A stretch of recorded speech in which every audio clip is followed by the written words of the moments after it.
এইটা জেনে বুঝে সুলাইমান আলাইহিস সালাম যদি আল্লাহর নবীর তাজিম করার উদ্দেশ্যে এই জায়গাটা যদি পায়ে হেঁটে পাড়ি দিতে পারে, আমরা আল্লাহর বান্দারা, নবীর উম্মতেরা, আশেকে রসুলরা, গুলামান আহলে বাইতে রসুলরা, আমরা আজকে যেই নবীর অনুসরণ করছি, যদিও নবী আমাদের সামনে সশরীরে হাজির নাই, তো নবীর সম্মানে আমরা বসার থেকে কি উঠে দাঁড়াতে পারি না?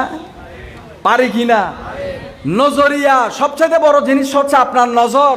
আপনি কোন চোখে নবীকে দেখছেন, জাস্টিফাই করছেন, এইটা হলো আপনার দেখার বিষয়।